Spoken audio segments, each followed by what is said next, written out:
Okay, welcome everyone. I hope you're having a great day so far on this Thursday. We will do a Rashi from the fifth Aliyah, getting back into our parsha over here. Already in yesterday's Aliyah, we talked a little bit about the first mitzvah in the Torah, Chodesh Hazeh Lachem Rosh Chodashim. But beyond that phrase, the Torah starts to get into some of the details of Yetzias Mitzrayim, of the Korban Pesach, talking a little bit in the yesterday's Aliyah about the details of the Korban Pesach, how groups are formed around the Korban Pesach, how it's supposed to be eaten, how it's supposed to be roasted. All of those details are spelled out.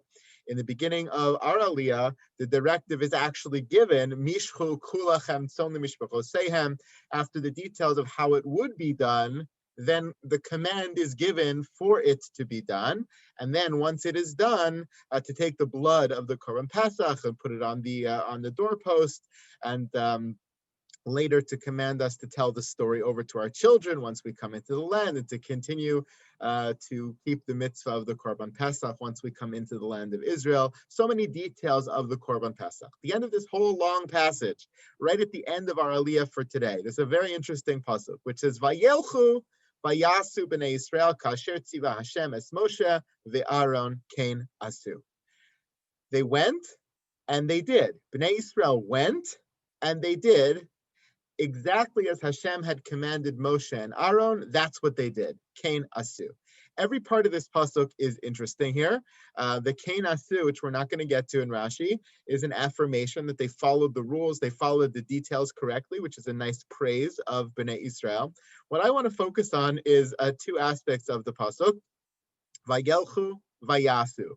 So Rashi says in the first piece of this Rashi, Vayelchu, Vayasu Bnei Israel, V'chi kvar asu, V'halom Rosh Chodesh ne'amar lahem. So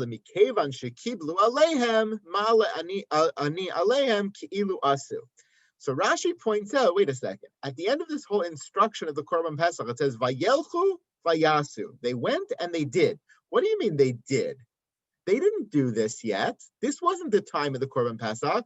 This was the instructions for them once the time of the Korban Pesach would come, right? But all of this whole passage begins with HaChodesh Hazeh Lachem Rosh Chodashim. It begins on Rosh Chodesh Nisan, and all the details follow all the way into the end of this passage of Vayelchu Vayasu. If this is being commanded to them and explained to them and elaborated upon for them in Rosh Chodesh Nisan, it can't be Vayelchu Vayasu. They don't go do this now. They have to wait at least till the 10th of the Nisan, where Mishchu Kulachan, they take the Korban, and then the 14th of Nisan, when they actually slaughter it, they put the blood on the doorpost. All these details don't transpire yet. So how does the Torah claim Vayelchu Vayasu?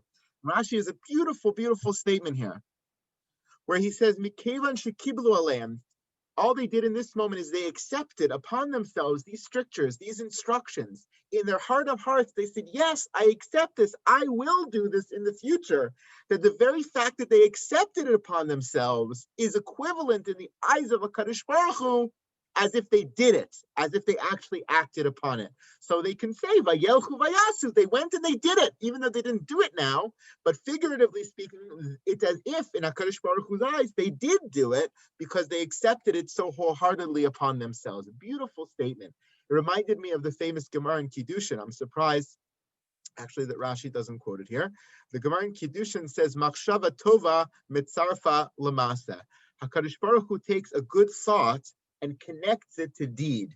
Meaning, even if the person didn't do the deed yet, the very fact that they thought about doing that good thing, they thought about doing that mitzvah, Hashem makes it, in his eyes, equivalent to as if they did it. Exactly what our pasuk is telling us. It's all based on the pasuk here. Malachi az nidberi yirei Hashem isha re'ehu. Beautiful pasuk that those who fear God will start to talk to each other. Vayakshev Hashem b'yishman. God will listen and hear them. Vayikatev zefer zicharon lefanav l'irei Hashem ulechoshvei shemo. And he'll write it all down. These conversations that he hears amongst those who fear God, he'll write it all down in some memorial book, Sefer Zikaron, for those who fear God, ulechoshvei shemo, and those who think his name. So Gemara says, what does it mean? They think his name, and God thinks that that's an amazing accomplishment. Mai lechoshvei shemo. What does that mean? Amar Rav Asi, afilu chashav adam lasos mitzvah benanas v'lo asa mala alav akasav ki'ilu asa. We learn from the words of lechoshvei shemo, which God treats so seriously, that those who think about doing a mitzvah, but then are forced by exigent circumstance somehow to not do it. They're derailed in some way by forces beyond their control. God makes it equivalent in his eyes as if they did it. That's exactly what our Rashi is saying over here. It's very precious. In the real world, in the human world, intention is not enough. You have to actually get to the action. If you don't do what you're supposed to do, you're going to lose your job. Your boss is not going to say to you, wow, you had the best of intentions. You're a good guy. You're a good woman. I'll keep you on. No, if you don't perform, you don't perform. The proof is in the pudding. Kadosh Baruch Hu, performance and action is critically important. We're a religion of action, of mitzvah. But sometimes there are things beyond our control. We just don't get to do that which we want to do. But the very fact that we took it upon ourselves and we wanted to do it is already significant in the eyes of Kadosh Baruch Hu, and that's a very empowering thought. Not only is the thought important to Kadosh Baruch Hu, but Rashi picks up on something else.